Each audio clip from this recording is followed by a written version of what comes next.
Carl Jung escribió: "El hombre no puede soportar una vida sin sentido. El mundo es un lugar aterrador y el sufrimiento es inevitable. Necesitamos un significado para sobrevivir, para vivir correctamente, y estamos dispuestos a sufrir y a sacrificarnos con tal de preservar ese significado. El hombre que posee un sentido puede superar y enfrentar los problemas de la vida. El hombre sin sentido está condenado a descender al vacío". No obstante, Jung creía que debemos mirar en los lugares más oscuros, porque en los lugares más oscuros es donde se encuentra aquello que realmente brilla, y si algo brilla en la oscuridad, entonces sabes que es una luz verdadera. Él escribe: "Llenar la mente consciente con concepciones ideales es una característica típica de la teosofía occidental, pero no así la confrontación con la sombra y el mundo de la oscuridad. Uno no se ilumina imaginando figuras de luz, sino haciendo consciente la oscuridad. Este último procedimiento, sin embargo, es desagradable, y por lo tanto, impopular. En la teosofía occidental, la forma en que Occidente imitó las tradiciones orientales, existe un exceso de enfoque en ver solo figuras de luz. Para encontrar un sentido en la vida, Jung nos dice que debemos hacer consciente nuestra oscuridad. Ese es el verdadero trabajo de la individuación. Integrar nuestra sombra es lo que le da al hombre una personalidad completa. Alcanzar un sentido profundo en la vida significa que debemos atravesar los lugares oscuros y caminar hacia la luz al final. Occidente y Oriente tienen visiones diferentes sobre el significado de la vida". Jung escribe: "Para el hombre occidental, la falta de sentido de un universo meramente estático es insoportable, por lo que debe asumir que tiene sentido. El oriental no hace esta suposición, más bien, él mismo la encarna. Mientras que el occidental siente la necesidad de completar el sentido del mundo, el oriental se esfuerza por la realización del sentido en el hombre, despojando al mundo y a la existencia de sí mismo. Yo diría que ambos tienen razón. El hombre occidental parece predominantemente extrovertido, el oriental predominantemente introvertido. El primero proyecta el sentido y considera que existe en los objetos, el segundo siente el sentido en sí mismo. Pero el sentido está tanto dentro como fuera. Entonces, ¿cuál es el significado de la vida? Esta pregunta puede ser bastante engañosa. No debemos pensar en ella como una relación estática que pueda realizarse con una respuesta simple. Es difícil imaginar una sola proposición que haga que tu vida adquiera sentido de inmediato.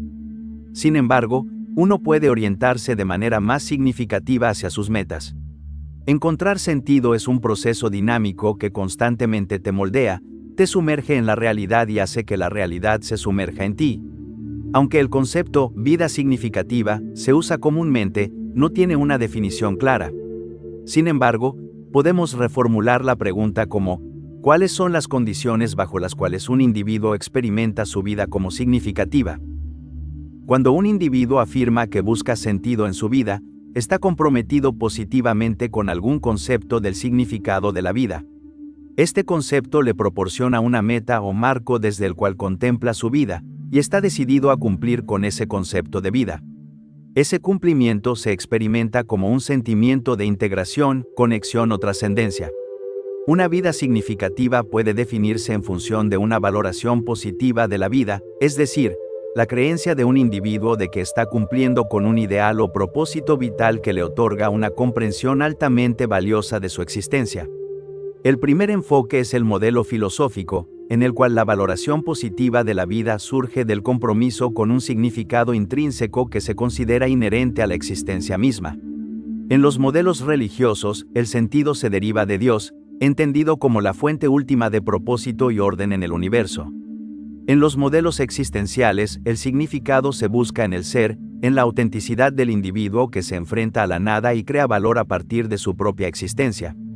Por su parte, los modelos humanistas colocan al hombre en el centro, afirmando que el sentido se construye a través del desarrollo de las capacidades humanas, la razón y la creatividad. Finalmente, los modelos autotrascendentes consideran que la vida misma posee su propio valor, y que el sentido surge cuando el individuo logra ir más allá de sí mismo para contribuir a un propósito mayor, como el bienestar de la humanidad, la armonía con la naturaleza o la preservación de la existencia. Todos estos sistemas asumen que existe un único y verdadero significado de la vida. Sin embargo, no está del todo claro que eso sea cierto. Bien, pueden existir varios significados de la vida. Este es el segundo enfoque, el modelo relativista, que sostiene que el compromiso con cualquier sistema de creencias puede servir como marco vital para el desarrollo de una valoración positiva de la vida. Este modelo desplaza el énfasis del contenido del sistema de creencias del individuo hacia su grado de compromiso con él. Los modelos filosóficos proponen que el contenido de la creencia determina la valoración positiva de la vida, mientras que el modelo relativista propone que el proceso mismo de creer es el factor determinante. Aunque la mayoría de los filósofos probablemente negarían que exista un solo significado de la vida si se les confronta, de todos modos suelen abordar el problema tratando de elaborar un único marco conceptual desde el cual comprenderlo. Por eso, la perspectiva relativista tiene varias ventajas sobre la filosófica. La amplia diversidad de sistemas de creencias bajo los cuales los individuos han encontrado sentido en la vida, taoísmo, cristianismo, existencialismo, no parece reducible a un solo sistema fundamental. Este enfoque promueve la tolerancia hacia todas las creencias y, por lo tanto, es inclusivo de todos los modelos filosóficos.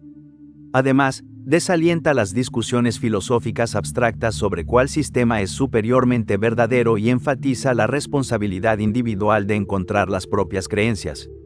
La tercera manera de desarrollar una valoración positiva de la vida es mediante el enfoque psicológico. La mayoría de las teorías psicológicas contemporáneas explican el desarrollo individual como una función de la resolución de necesidades inherentes o etapas del desarrollo a través de la interacción del individuo con su entorno social, como la jerarquía de necesidades de Maslow, en la cual ciertas necesidades deben satisfacerse antes de que el individuo pueda aceptar las necesidades de crecimiento y experimentar validación vital y experiencias cumbre mediante el desarrollo de la autorrealización. La autoestima, es decir, la experiencia del hombre de considerarse valioso, es una creencia subjetiva necesaria para una valoración positiva de la vida. Está vinculada a la autoimagen, la forma en que nos vemos físicamente, nuestros roles sociales y rasgos de personalidad, y a la percepción de progreso hacia nuestro yo ideal. Todo esto conforma el autoconcepto, el conocimiento de quiénes somos. Como infantes, nos preocupamos por nuestra autoimagen, que se desarrolla a partir de la relación con nuestros padres, y al crecer hacia la adolescencia, comenzamos también a preocuparnos por nuestra autoestima. Por lo tanto, el sentido de la vida parece ser un desarrollo posterior, caricaturizado como la preocupación constante de los estudiantes universitarios y enfatizado como un tema importante en la mitad y la última etapa de la vida. Un individuo debe resolver con éxito la etapa relacionada con el autoconcepto desarrollando autoestima, antes de poder alcanzar una valoración positiva de la vida. La autoestima se considera un requisito necesario, aunque insuficiente, para dicha valoración. Sin embargo, la valoración positiva de la vida no parece ser una imposición social, sino que está mucho más íntimamente ligada a la evaluación personal y única que cada individuo hace de sus propios objetivos vitales. Por lo tanto, existe una alta correlación entre la autoestima y los fenómenos sociales, que incluyen la comodidad con otras personas, encontrar pareja y el desempeño sexual, mientras que la valoración positiva de la vida está altamente correlacionada con los fenómenos orientados a metas vitales, como la satisfacción con la elección profesional y el desempeño laboral. La cuarta manera de encontrar significado es el modelo transaccional, el cual concibe al individuo en función de un conjunto de necesidades o metas que busca satisfacer a través de los roles sociales, entendidos como los patrones de comportamiento esperados de quienes ocupan una determinada posición dentro de la sociedad. El desarrollo de una valoración positiva de la vida debe estar relacionado con la correspondencia entre los valores, metas, necesidades y roles del individuo, y los valores, metas, necesidades y roles de la estructura social en la que vive, incluyendo las subculturas o movimientos sociales más amplios. La quinta y última forma es el enfoque fenomenológico. La fenomenología es el estudio de la naturaleza y la estructura de la conciencia. Mientras los modelos anteriores explicaban los factores que determinan las metas del individuo y el ritmo de su progreso hacia ellas, el modelo fenomenológico se entiende como una descripción de la estructura mediante la cual se evalúa ese ritmo de progreso. Una persona puede comparar su situación actual respecto a su meta vital última, y el grado de valoración positiva de la vida se experimentará según el ritmo de progreso que esté logrando, en comparación con su posición pasada. En encontrar sentido en un mundo imperfecto, Ido Landau descubrió que muchas personas que no encontraban sentido en sus vidas eran demasiado perfeccionistas. Solo consideraban que las grandes personas y los grandes logros eran cosas que hacían que la vida tuviera significado. Admiraban a ciertas figuras y esas admiraciones ayudaban a formar su yo ideal, el cual debía guiar al yo real en el desarrollo de su potencial. Sin embargo, muchos no creen tener un yo ideal o piensan que nunca podrán alcanzarlo, por lo que su yo real se convierte en un yo despreciado, y la persona queda atrapada en sus emociones negativas, viéndose a sí misma como inútil. Las personas suelen tener estándares demasiado altos. Un escritor puede pensar que no es Shakespeare, y por tanto, desesperarse al creer que su vida carece de sentido porque no puede alcanzar esas alturas artísticas. Para Ido Landau, el significado de la vida tiene que ver principalmente con el valor.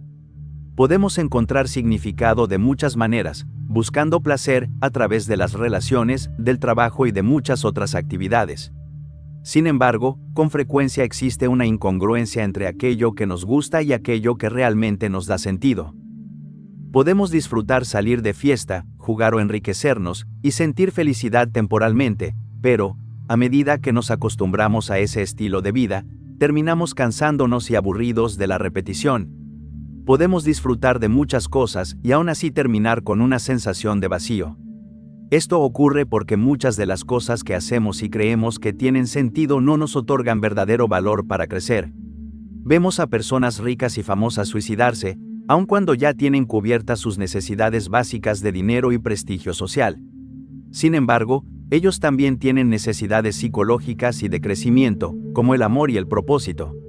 La falta de estas puede causarles desesperación existencial, ya que son fundamentales para el desarrollo humano.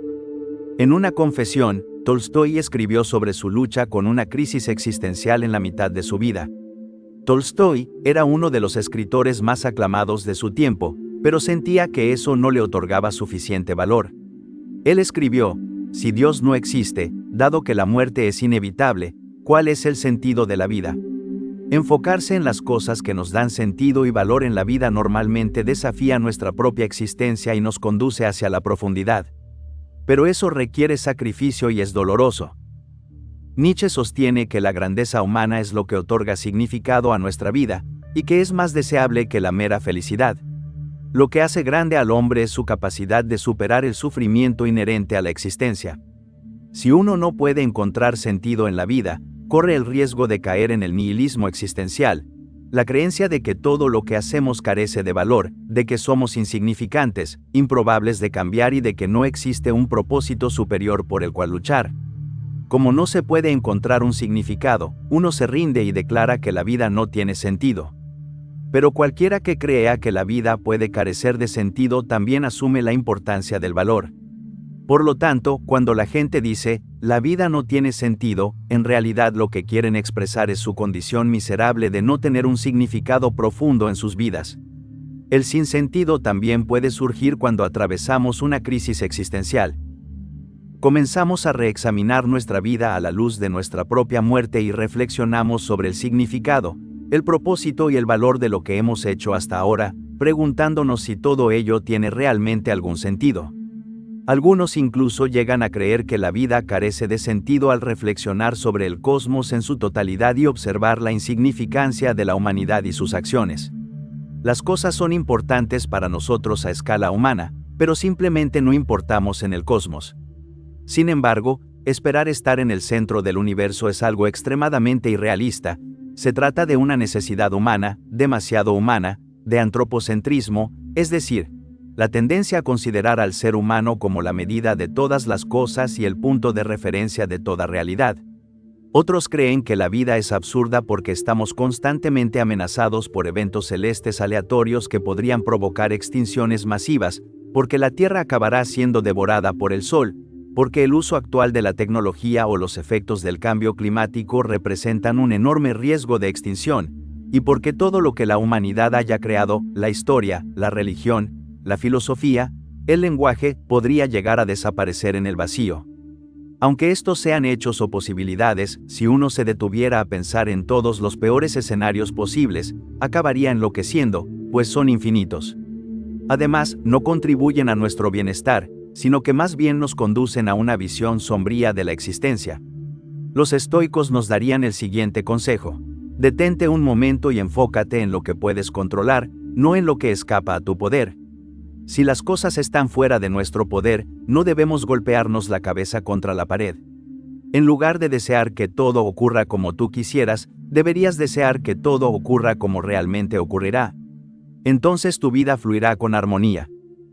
No deberíamos, por tanto, especular sobre lo que es imprevisible y está fuera de nuestro control, sino concentrarnos en cómo hacer que nuestra vida sea lo más significativa posible. Martin Heidegger adopta una perspectiva distinta sobre el sentido de la vida. Nos dice que los entes solo son inteligibles en tanto que significativos, y que el significado surge de nuestra existencia cotidiana. Hemos sido arrojados al mundo en un determinado tiempo, cultura y familia, y nos comportamos como seres en el mundo. Siempre estamos, desde el inicio, implicados con el mundo. El significado no es un añadido a la existencia, estamos inmersos en él, y no existe forma de escapar de una vida poblada por seres significativos. Siempre nos orientamos hacia algo y nos ocupamos constantemente de tareas que nos importan. La esencia del ser humano, lo que Heidegger llama Dasein, ser ahí, es su existencia. Viktor Frankl escribió El hombre en busca de sentido en 1946, tras ser liberado de los campos de concentración en los que pasó 3 años. El éxito y la atención que recibió su libro simbolizaron la neurosis colectiva de los tiempos modernos, y la llamó el grito inaudito por el sentido. Los prisioneros que estaban orientados hacia un propósito en la vida tenían más probabilidades de sobrevivir, se enfocaban en el futuro, en reencontrarse con sus familias o en ayudar a otros prisioneros a seguir con vida. Víctor escribió: el sentido de la vida difiere de un hombre a otro, de un día a otro, y de una hora a otra. Lo que importa, por tanto, no es el sentido de la vida en general, sino el sentido específico de la vida de una persona en un momento dado. Plantear la cuestión en términos generales sería como preguntar a un campeón de ajedrez: maestro, ¿cuál es la mejor jugada del mundo? Víctor fundó la escuela de logoterapia, en la que la búsqueda del sentido de la vida es la preocupación más fundamental y básica del ser humano. Un ejemplo que ilustra los principios de la logoterapia es su encuentro con un anciano médico que sufría una profunda depresión tras la muerte de su esposa. Frank le ayudó a ver que su propósito había sido evitarle a ella el dolor de perderlo primero. Para estar mentalmente sano, el hombre debe luchar y esforzarse constantemente por un objetivo valioso. Quienes sienten que su vida carece de sentido existen en lo que Víctor llama un vacío existencial. Él identifica 3 experiencias que a menudo conducen a una crisis existencial, conocidas como la tríada trágica: la culpa, el sufrimiento y la muerte. Frank creía que todo ser humano, en algún momento de su vida, enfrentará esta tríada trágica. En su época, sin embargo, muchos consideraban que se trataba de una enfermedad mental, y los médicos intentaban silenciar la desesperación existencial de los pacientes con tranquilizantes. Víctor, no obstante, señaló que la preocupación de un hombre por el valor de su vida es una angustia existencial, distinta de una enfermedad mental. Una persona cuya vida es terrible y sin sentido probablemente no mejorará con medicación. En cambio, alguien con una vida aparentemente buena, pero que se siente miserable, podría beneficiarse de ella. A diferencia de los animales, el hombre no sigue únicamente sus instintos, puede sacrificar el hambre por otros fines. Sin embargo, a diferencia del hombre de épocas pasadas, actualmente no está guiado por tradiciones ni por valores universales que le indiquen qué debe hacer. El resultado es que muchos no saben qué hacer con su vida y caen en el conformismo, hacer lo que hacen los demás, o en el totalitarismo, hacer lo que otros les dicen que hagan. Víctor propone 3 maneras de encontrar sentido en la vida. Primero, creando una obra o realizando una acción, lo que nos da una sensación de logro. Segundo, experimentando algo, como el arte, la música o la cultura, o encontrando a alguien, principalmente a través del amor, que no se limita al sexo, sino que implica experimentar al otro en su singularidad. Y, finalmente, adoptando una actitud adecuada frente al sufrimiento inevitable. El hombre no debería preguntarse cuál es el sentido de su vida, sino comprender que es él quien está siendo cuestionado. La responsabilidad es la esencia misma de la existencia humana. Tal como nos enseña Jung, la vida no vivida es una enfermedad de la que se puede morir,